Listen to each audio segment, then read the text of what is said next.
بسم اللہ الرحمن الرحیم. تو ابھی پڑھنے جا رہی ہوں پولیٹیکل سوشیالوجی.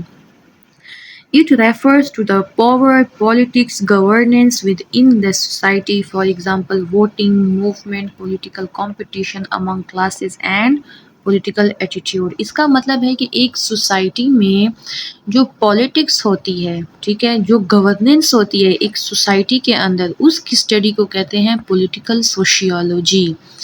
ٹھیک ہے، اور سوسائٹی میں یہ پولیٹیکل میں کیا آ جاتا ہے؟ یہی ووٹنگ آ جاتی ہے، ٹھیک ہے، موومنٹس آ جاتے ہیں جو پروٹیسٹس وغیرہ کرتے ہیں، political competition among the parties آ جاتے ہیں، امانگ دا کلاسز آ جاتے ہیں. ٹھیک ہے، تو یہ کنسیپٹ ہے پولیٹیکل سوشیالوجی کا.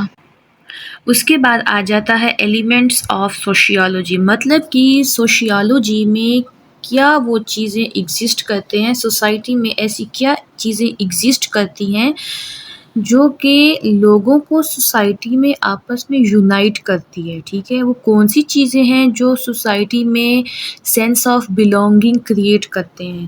سب سے پہلے آ جاتا ہے لینگویج. ٹھیک ہے، مطلب سوسائٹی میں جو لینگویج ہے وہ بھی بہترین کردار ادا کرتی ہے لوگوں کو یونائٹ کرنے میں، کیونکہ یہ لینگویج ہی تو ہے جس کی وجہ سے ہم اپنے جذبات، ایموشنز وغیرہ کو انویلڈ کر سکتے ہیں.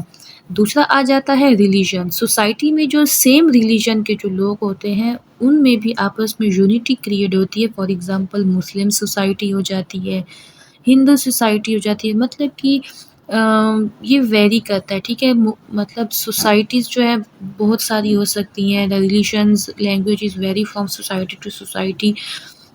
ایجوکیشن بھی ایک سوسائٹی میں بہت امپورٹنٹ ہوتا ہے جو آپ کو آپ کے کلچر کو سیکھنے کا موقع فراہم کرتا ہے. ٹھیک ہے، نارمز میں behaviour, attitude, role and regulation in society یہ آ جاتے ہیں. مطلب نارمز میں وہ بیہیویئر آ جاتا ہے، وہ ایٹیٹیوڈ آ جاتا ہے لوگوں کا. ٹھیک ہے، اور رول اینڈ ریگولیشن آ جاتے ہیں لوگوں کے نارمز میں. ویلیوز اینڈ بلیوز میں دیکھیں تو بلیوز جو ہے بیسڈ آن ریلیجن. ٹھیک ہے، ویلیو کا مطلب ہے preference to action in society. For example elder respect, وہ کام جس کو سوسائٹی والے پریفر کرتے ہیں. فار ایگزامپل ہر سوسائٹی میں آلموسٹ یہ چیز کامن ہے کہ ایلڈرز کی رسپیکٹ کرنی ہے، چھوٹوں سے پیار کرنا ہے، غریبوں کی مدد کرنی ہے. ٹھیک ہے، یہ ویلیوز ہیں. کسٹم اینڈ ٹریڈیشنز، کسٹم میں آپ کے ڈریسز، فوڈ، گیمز آ جاتے ہیں جو کلچرل ہوتے ہیں. اور ٹریڈیشن میں بھی وہی ڈریس، فوڈ، گیمز ہوتے ہیں، لیکن ٹریڈیشن اس کو کہتے ہیں جو کہ آپ کے انسسٹر سے ہی آپ سے چلتا آ رہا ہو. ٹھیک ہے، جو generation to generation dresses, foods, games چلتے آ رہے ہوں اس کو ٹریڈیشن کہتے ہیں. صحیح ہے.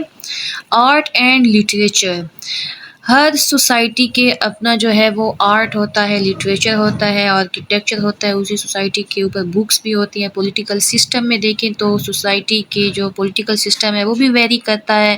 کسی میں کیپیٹلزم، کسی میں کمیونزم، سوشلزم، اور جو پینالٹیز، لاز وغیرہ ہوتی ہیں. اکنامک سسٹم میں دیکھیں تو ہر سوسائٹی کے جو اکنامک سسٹم ہوتا ہے وہ بھی ویری کرتا ہے. کسی کا ایگریرین ہوتا ہے، کسی کا انڈسٹریل ہوتا ہے. جیسے میں نے اپنی پچھلی ویڈیوز میں بتایا کہ کس طرح سے ہماری سوسائٹی جو ہے وہ پہلے ہنٹنگ کرتی تھی. ٹھیک ہے، ہنٹنگ سے پھر وہ ایگریرین پہ آئی، ایگریرین سے انڈسٹریل سوسائٹی بنی. پھر جو ہے آج کل جو ہے وہ ٹیکنالوجیکل سوسائٹیز کافی آ رہی ہیں ماڈرن کنٹمپوریری ورلڈ میں. صحیح ہے، تو وہ میں نے اپنی پچھلی ویڈیو میں بھی بتایا ہے. سمبل، گیسچر جو ہیں، مطلب یہ اس طرح سے سوسائٹی کے پراپر سمبلز ہوتے ہیں، گیسچرز ہوتے ہیں. جیسے فلیگ ہو گیا، تھمز اپ کا مطلب ہے اوکے، تھمز ڈاؤن کا مطلب لوزر لیتے ہیں. اس طرح سے فیملی سسٹم میں میرج آ جاتا ہے، پیٹریارکی ایکسٹینڈ. ہر سوسائٹی کے اپنے اپنے فیملی سسٹم ہوتے ہیں. ٹھیک ہے، اپنا اپنا میرج کا طریقہ ہوتا ہے. کسی میں پیٹریارکی ہوتی ہے، کسی میں میٹریارکی ہوتی ہے، کسی میں ایکسٹینڈڈ فیملی ہوتی ہے، سب کمبائنڈ فیملی ہوتی ہے. کسی میں مطلب کچھ لوگ صرف ہسبینڈ وائف یہی لوگ رہتے ہیں. تو اس طرح سے یہ ایلیمنٹ آف سوشیالوجی اور پولیٹیکل سوشیالوجی کا ٹاپک ہوا کمپلیٹ. اگر ویڈیو پسند آئے تو لائک شیئر اینڈ سبسکرائب ضرور کیجیے گا. Thank you.